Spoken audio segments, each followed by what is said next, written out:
Alhamdulillah, alhamdulillahilladzi arsala rasulahu bil huda wa dinil haqq liyudhhirahu 'ala ad-dini kullihi wa kafaa billahi shahida.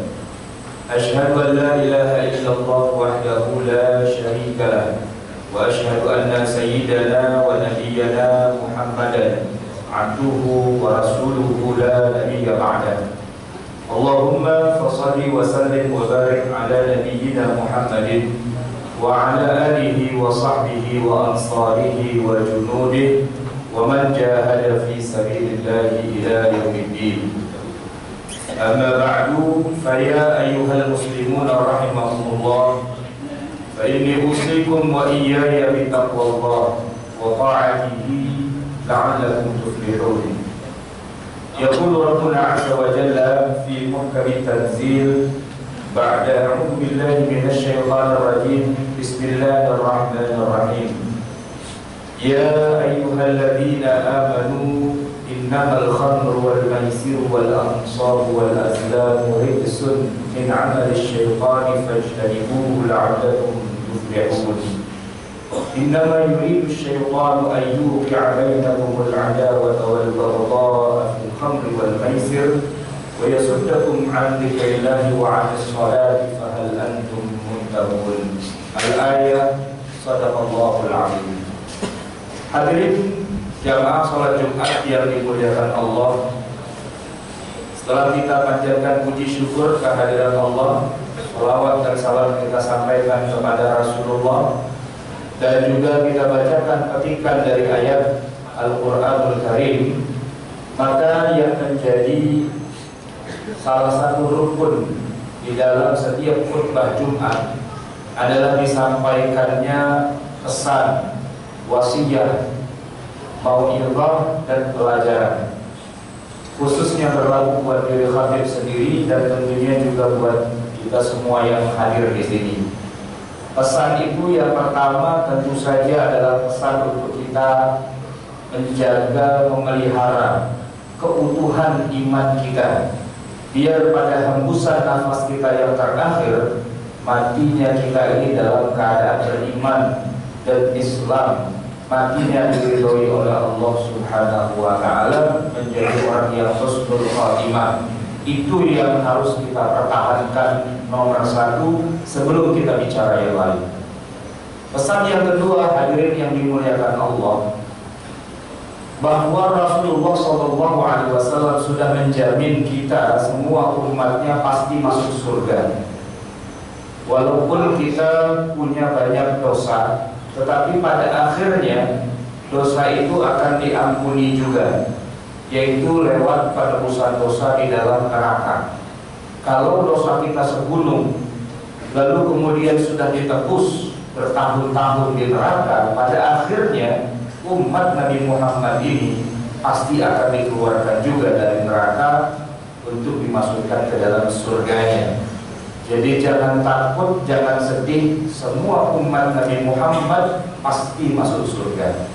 Yang ketiga, hadirin yang dimuliakan Allah, yang jadi masalah adalah bukan apakah kita masuk surga atau tidak. Yang jadi masalah adalah bagaimana kita bisa bertahan di neraka sebelum nantinya akan masuk ke surga. Ini yang menjadi problem kita. Mati dalam keadaan beriman, oke lah, dijamin masuk surga. Tetapi tidak dijamin apakah mampir dulu ke dalam neraka atau tidak. Dan di dalam neraka mau berapa lama, itulah masalahnya. Sehingga hadirin jamaah yang dimuliakan Allah, pesan yang ketiga ini adalah bagaimana caranya agar kita tidak usah pakai mampir ke neraka, matinya langsung masuk surga saja. Kiatnya paling sederhana adalah jangan bikin dosa. Dan dosa itu ada dua macam. Ada dosa yang kecil dan ada dosa yang besar. Nah, tema tentang judi ini adalah dosa yang besar, yang di dalam Al-Quranul Karim Allah menyebutkan qul fihima ismun kabirun. Pada khamr dan judi itu ada dosa yang besar, yang membuat kita makin lama di neraka. Oleh karena itu, hindari dosa besar, dan kalau sudah terlanjur maka kita harus bertaubat. Bertaubat itu tidak cukup hanya sekedar beristighfar, tidak cukup hanya sekedar beramal soleh, tidak cukup hanya sekedar kita minta maaf. Tapi bertaubat itu ada penyesalan di dalam hati dan berhenti secara total, tidak ingin mengulanginya lagi, dan kemudian barulah kita laksanakan sunnah-sunnahnya, yaitu kita sholat taubat, kita minta ampun kepada Allah, dan tidak pernah terbersit lagi untuk mengulangi. Hadirin yang dimuliakan Allah, perbuatan judi adalah perbuatan yang oleh para ulama disepakati tentang haram dan dosanya, khususnya pada uang atau harta yang dimenangkan, sehingga tidak ada hasilnya ketika seorang menang judi. Dia tidak boleh memakan harta itu, bahkan tidak boleh juga disedekahkan. Satu-satunya jalan uang hasil perjudian itu hanya bisa menjadi halal, yaitu dengan cara dikembalikan kepada orang yang kita ambil hartanya gara-gara dia kalah perjudian. Nah, hadirin rahimakumullah, para ulama kemudian membuat batasan kapan suatu permainan, suatu lomba, satu akad itu bisa menjadi judi dan kapan dia tidak menjadi judi. Dalam hal ini ada 4 kriterianya. Apabila keempat kriteria itu terpenuhi, maka jadilah lomba, undian, sayembara, permainan itu menjadi judi. Dan kalau kurang salah satunya dari 4 itu, maka belum cukup syaratnya untuk dikatakan judi alias bukan judi. Kriteria yang pertama adalah tidaklah dikatakan judi kecuali terjadi pertaruhan minimal antara dua belah pihak. Yang bertaruh harus dua pihak. Dan kalau bertaruhnya hanya satu pihak, maka belum dikatakan sebagai judi, karena itu hukumnya menjadi jual alias sayembara. Ketika satu pihak mengatakan kepada lawannya, kalau kamu bisa mengalahkan saya, kamu akan saya kasih uang 1 juta. Tapi kalau kamu kalah, artinya saya mengalahkan kamu, kamu tidak perlu bayar saya uang 1 juta. Hadirin jamaah sekalian, ketika kita menjanjikan anak kita kalau naik kelas akan kita belikan sepeda, maka kita sesungguhnya sedang bertaruh, dan pertaruhannya terjadi satu pihak. Sebab kalau anak kita memang naik kelas, kita bertaruh 1 unit sepeda, artinya kita mengeluarkan harta. Tetapi kalau anak kita tidak naik kelas atau tidak lulus, artinya dia kalah, dia tidak perlu memberikan sepeda untuk ayahnya. Nah, maka pertaruhan sepihak ini bukan judi. Dan karena itu banyak sekali sayembara, undian yang tidak masuk dalam kategori judi, karena terjadi pertaruhannya hanya sebelah pihak atau satu pihak saja. Kriteria yang kedua, hadirin yang dimuliakan Allah, tidaklah dikatakan judi kecuali ada harta yang dipertaruhkan. Harta itu bisa saja berbentuk uang, bisa juga berbentuk benda-benda, dan juga bisa berbentuk jasa. 3 macam harta itu kalau dijadikan pertaruhan, maka masuk dalam kriteria judi. Sedangkan apabila yang dipertaruhkan bukan harta, sesuatu yang tidak ada nilai hartanya, katakanlah yang kalah dari permainan itu disuruh push up. Push up itu bukan harta, sehingga yang menang tidak mengambil hartanya yang kalah, dan yang kalah tidak memberikan hartanya kepada yang menang. Maka pada kriteria kedua ini bisa kita terapkan dalam berbagai macam contohnya. Masyaallah muslimin rahimakumullah, kriteria yang ketiga bahwa yang namanya judi itu harus ada pihak yang menang dan harus ada pihak yang kalah. Menang dan kalah ini tidak harus lewat mengundi nasib, tidak harus dengan undian, tidak harus dengan untung-untungan. Prosedur untuk bisa mendapatkan pihak yang menang bisa saja lewat sesuatu yang sifatnya ilmiah, pakai otak, pakai akal, pakai ilmu. Misalnya lomba cerdas cermat, tidak bisa menang kalau tidak pintar. Dan menangnya bukan karena untung-untungan, tapi karena usaha belajar biar pintar agar menang. Untuk bisa mendapatkan pihak yang menang, bisa saja dilakukan lomba. Lombanya, lomba membaca Al-Quranul Karim, musabaqah tilawatil Quran. Ini bukan untung-untungan, karena untuk bisa baca Quran yang baik dan benar sekaligus merdu, orang harus belajar bertahun-tahun dulu. Nah, dalam judi tidak penting bagaimana cara untuk menjadi pemenang, apakah dengan lomba ataukah dengan undian. Yang penting ada pihak yang menang dan ada pihak yang kalah. Itu kriteria yang ketiga.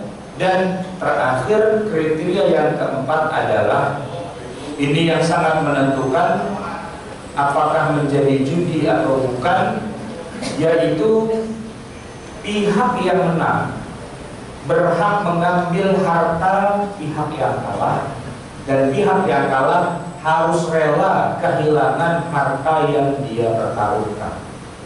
Nah, segala bentuk permainan, sayembara, undian dan sebagainya, kalau terpenuhi 4 kriteria ini, walaupun lomba cerdas cermat, walaupun musabaqah tilawatil Quran, lomba zikir, lomba tahajud, lomba segala macam kebaikan, tetapi kalau ada pertaruhan di antara para peserta, di mana para peserta harus membayar uang pendaftaran, masing-masing mendaftarkan, ada lomba membaca Al-Quran diikuti oleh 20 orang qori, masing-masing harus membayar 500.000.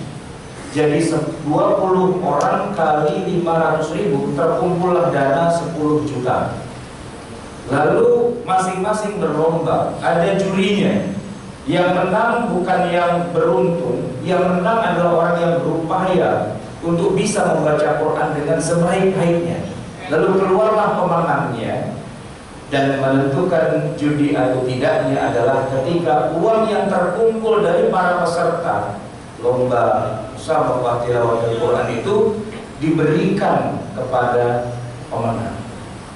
Juara pertama mendapatkan 5 juta, juara kedua mendapatkan 3 juta, juara ketiga mendapatkan 2 juta. Jadi 10 juta uang pertaruhan dari para peserta diserahkan kepada yang menang, maka itu adalah judi. Namanya judi MTQ. Walaupun casingnya MTQ, tapi di dalamnya anatominya adalah anatomi judi. Hadirin ma'asyiral muslimin rahimahumullah, judi itu tidak ditetapkan berdasarkan alat permainannya, bukan untung-untungannya, bukan bagaimana cara memainkan alat judinya. Tidak harus dengan kartu remi, tidak harus dengan poker, tidak harus dengan meja roulette, tidak harus dengan anak panah. Plat nomor mobil yang lewat, ganjil atau genap, kalau dipertaruhkan, di mana yang menang ngambil hartanya yang kalah dan yang kalah harus membayar pada yang menang, itu adalah judi. Olahraga yang menyehatkan, sepulang dari kerja kita main bola atau main futsal. Kalau tim yang kalah harus memberikan makanan, minuman, mentraktir walaupun cuma minuman penyegar, yang kalah memberikan kepada yang menang, maka itulah judi sesungguhnya. Dan agar jangan menjadi judi, maka jadikanlah pertaruhannya hanya sepihak saja. Saya punya tim menantang tim yang lain. Kalau kalian bisa mengalahkan tim kami berikan makanan, minuman, kami bayarkan lapangan futsalnya. Kalau kalian bisa mengalahkan kami. Tapi kalau kalian tidak bisa mengalahkan, kami yang menang, kalian tidak perlu bayar apa-apa. Apabila pertaruhannya hanya sepihak, maka itu bukan judi. Tapi kalau pertaruhannya datang dari kedua belah pihak, masing-masing bertaruh atas hartanya, kalau ada yang menang maka dia ambil hartanya yang kalah, dan kalau ada yang kalah harus terima kekalahannya, walaupun cuma buat hiburan, walaupun cuma buat senang-senang, walaupun cuma harganya murah-murahan, tetapi anatominya adalah anatomi perjudian. Oleh karena itu kita harus memahami duduk perkara sebuah judi. Judi tidak harus dengan undian, undian pun belum tentu sesuatu yang bersifat judi. Hadirin, mari kita pahami ajaran Islam ini dengan lengkap, dengan detail, dengan sempurna, agar kita tidak salah dalam menarik kesimpulan hukumnya. A'udzu billahi minasyaitonir rajim. Bismillahirrahmanirrahim. Wa atii'u Allah wa atii'ur rasul wahdahu fa in tawallaytum fa'lamu annama 'ala rasulina al-balaghul mubin. Barakallahu li wa lakum fil Qur'anil 'azim wa nafa'ani wa iyyakum bima fihi minal ayati wa dzikril hakim wa taqabbala minni wa minkum tilawatahu innahu huwal ghafurur rahim.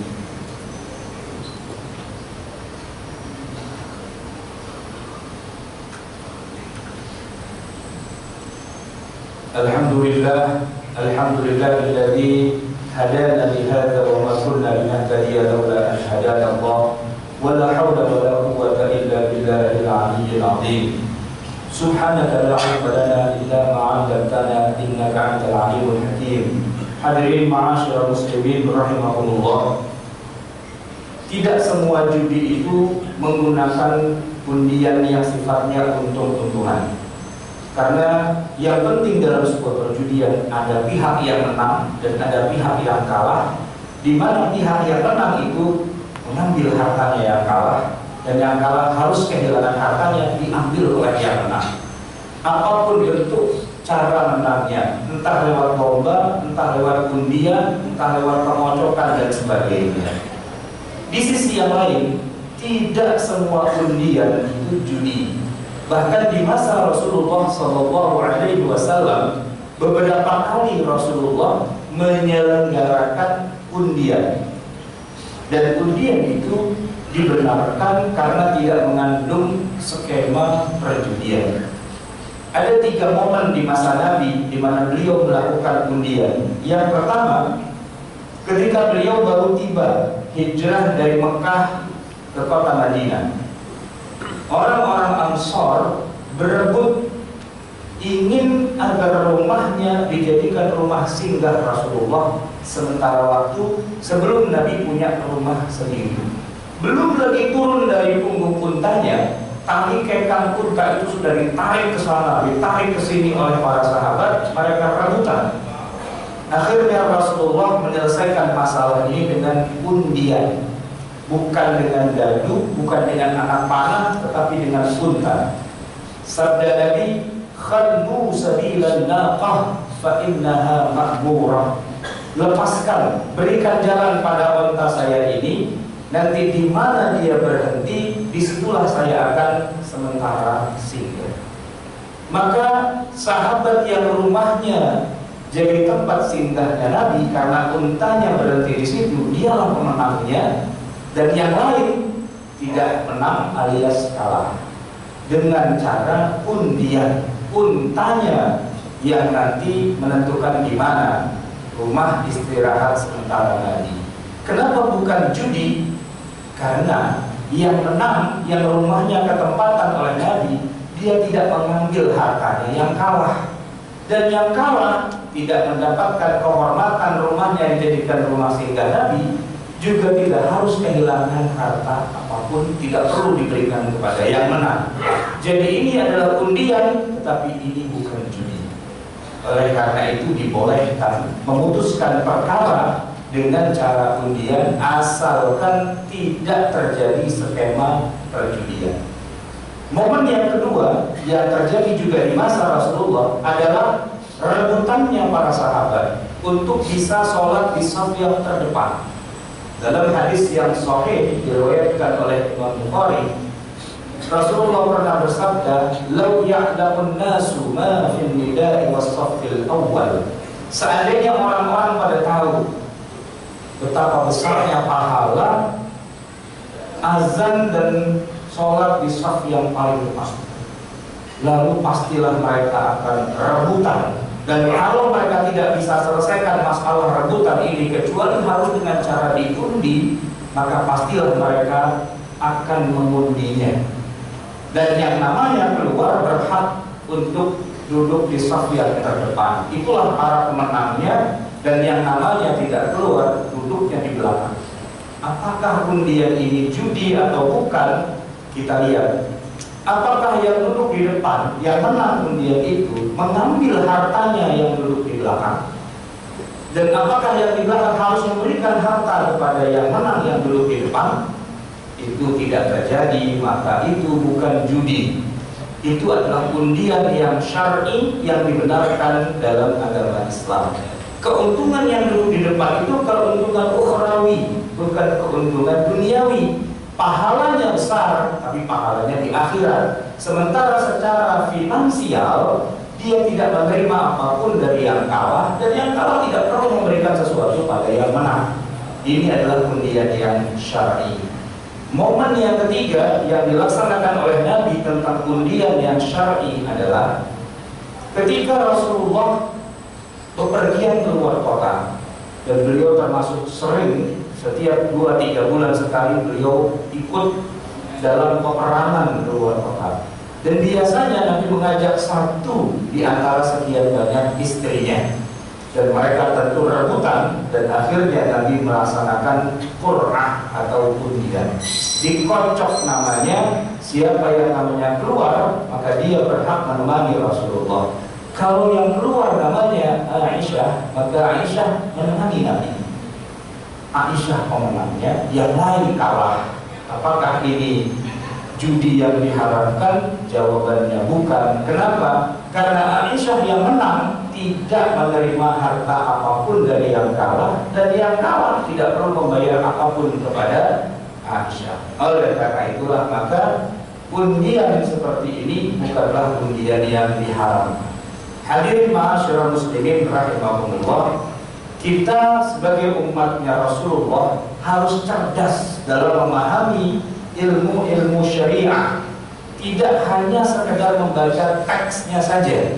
Sebab kalau hanya membaca teksnya saja, tidak tahu konteksnya, maka akan jadi sesat dan menyesatkan.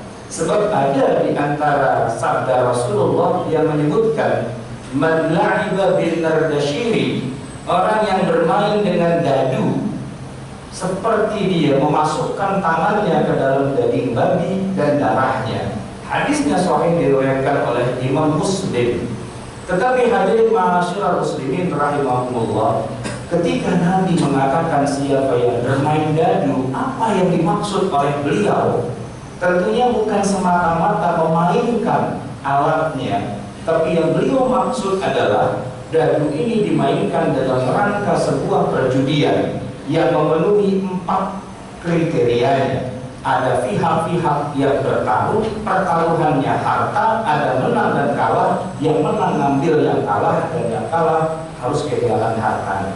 Sedangkan dadu kalau dimainkan oleh anak kecil sendirian, tentu saja itu bukan judi. Itu alat yang memang banyak orang menggunakan dadu untuk berjudi, tapi bukan berarti orang bermain dengan dadu satu biji lantas dia masuk neraka gara-gara hadis tersebut yang dipahami secara keliru dan sembarangan oleh orang yang tidak pernah belajar ilmu syariah. Dia hanya baca hadis dan baca teks terjemahan saja tanpa otak, tanpa akal, tanpa ilmu, dan sesat menyesatkan akhirnya. maka perlu kita belajar ilmu syariah yang benar sesuai dengan konteksnya, sesuai dengan bagaimana pemahaman para salafun saleh di masa lalu, dan bukan hanya sekedar membaca dari terjemahan, apalagi hanya dari mendapatkan dari Google, mendapatkan dari sosial media yang disebarkan baru saja, yang tidak jelas siapa sumbernya, bukan dari para fuqaha atau dari para ulama. Hadirin ma'asyiral muslimin rahimakumullah, mari kita akhiri khutbah kita dengan sama-sama kita beristighfar, bermohon ampun kepada Allah Subhanahu wa taala. A'udzubillahi minasyaitonir rajim. Bismillahirrahmanirrahim. Innallaha wa malaikatahu yusholluna 'alan nabi. Ya ayyuhalladzina amanu shallu 'alaihi wa sallimu taslima. Warḍallahu 'anil sahabati ajma'in. An Abi Bakr wa Umar wa Uthman wa 'Ali. وعن بقية الصحابة أجمعين وعن التابعين وأتباع التابعين بإحسان إلى يوم الدين وعلينا معهم برحمتك يا أرحم الراحمين. اللهم اغفر للمسلمين والمسلمات والمؤمنين والمؤمنات الأحياء منهم والأموات وارفع لهم الدرجات يا قاضي الحاجات. ربنا ظلمنا أنفسنا وإن لم تغفر لنا وترحمنا لنكونن من الخاسرين. ربنا آمنا بما أنزلت واتبعنا الرسول فكنا مع الشاهدين. ربنا لا تزغ قلوبنا بعد إذ هديتنا وهب لنا من لدنك رحمة إنك أنت الوهاب. ربنا آتنا في الدنيا حسنة وفي الآخرة حسنة وقنا عذاب النار. وصلى الله على نبينا محمد وعلى آله وصحبه أجمعين.